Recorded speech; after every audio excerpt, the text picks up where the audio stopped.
তীব্র গরমে ক্লান্ত হয়ে তৃষ্ণায় পুড়ছে দেশের বিভিন্ন জেলা থেকে আসা শিক্ষকরা।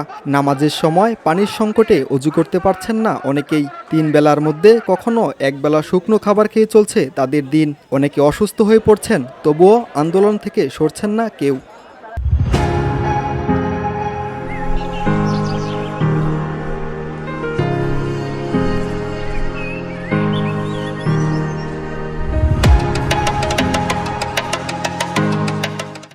তাদের দাবি 20% বাড়ি ভাড়া, 1500 টাকা চিকিৎসা ভাতা এবং 75% উৎসব ভাতা। 75% কর্মচারীদের উৎসব ভাতা এবং 1500 টাকা মেডিকেল ভাতা, এটি যতক্ষণ আমাদের আদায় না হবে বাংলার সকল শিক্ষক শহীদ মিনারে থাকবে। প্রয়োজনে আমাদের রক্তের শেষ বিন্দু থাকা পর্যন্ত আমরা এই শহীদ মিনারে অবস্থান করব। এই 5% প্রজ্ঞাপন জারি করা হয়েছে, এটা বাংলা শিক্ষকদের সাথে একটি তামাশা করা হচ্ছে। আমরা এই প্রজ্ঞাপনের ধিক্কার জানাই। সমস্ত শিক্ষকদের পক্ষ থেকে নিন্দা ও ধিক্কার জানাচ্ছি এই প্রজ্ঞাপনকে।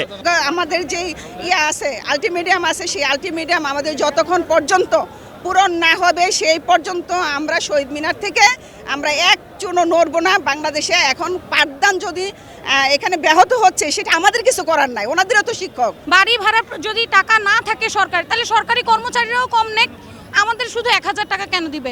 আর 5% তাহলে ওনারাও 45, 40, 50, 55% না নিয়ে শুধু 5% বাড়ি ভাড়া নেক। যেহেতু সরকারের টাকা নাই, শুধু সরকারের টাকা নাই কেন, শিক্ষকদের বেলায় কেন? তারা অভিযোগ করছেন সরকারের পক্ষ থেকে দাবি মানার আশ্বাস দিলেও বাস্তবায়ন কিছুই হয়নি। দাবি পূরণ না হওয়া পর্যন্ত শ্রেণীকক্ষে ফিরবেন না কেউ। তাদের একটাই আহ্বান, ন্যায্য প্রাপ্যতার স্বীকৃতি। শিক্ষা মন্ত্রণালয়ের পক্ষ থেকে জানানো হয়েছে বাড়ি ভাড়া বাড়ানো হবে 5%। তবে শিক্ষকরা সেটি প্রত্যাখ্যান করে জানিয়েছে 20% দাবি না হওয়া পর্যন্ত আন্দোলন চলবে।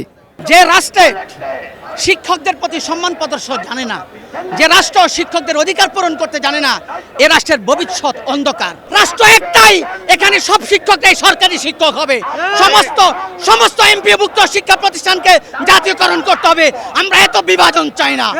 বৈষম্যের বিরুদ্ধে আন্দোলন গড়ে তোলা হবে। যে পর্যন্ত আমাদের এ দাবি না মেনে প্রজ্ঞাপন জারি না করবে, ততক্ষণ পর্যন্ত আমরা রাজপথ ছাড়ছি না। শিক্ষকরা বলছেন, আমরা দেশের ভবিষ্যৎ গড়ি, অথচ নিজেদের ন্যায্য দাবি আদায়ে রাস্তায় বসতে হচ্ছে।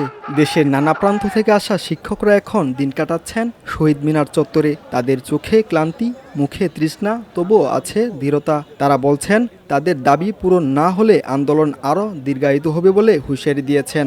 আমাদের প্রাণের দাবি মানতে হবে, না মানলে বাংলাদেশের সমস্ত শিক্ষকের যারা প্রতিষ্ঠানে শিক্ষার্থী আছে তারা কিন্তু আন্দোলনে ঝাঁপিয়ে পড়বে। আমরা যতদিন পর্যন্ত আমাদের দাবি দাবা পূরণ না হবে সেই অদ্যাবধি পর্যন্ত আমরা এখানে অবস্থান নেব ইনশাআল্লাহ।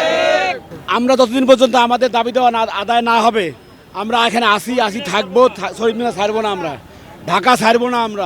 আমাদের কথা হলো, যদি ওরা দাবি দেওয়া মানতে না পারেন তবে এই সমস্ত মর্যাদাপূর্ণ স্থান থেকে ওরা পদত্যাগ করে চলে যাক। যারা এই দাবি মানতে পারবে, যারা শিক্ষকদেরকে মর্যাদা দিতে পারবে, তারা এই সমস্ত পদে পদোন্নীত হবে। নাইমুল ইসলাম, ভিওডি বাংলা, ঢাকা।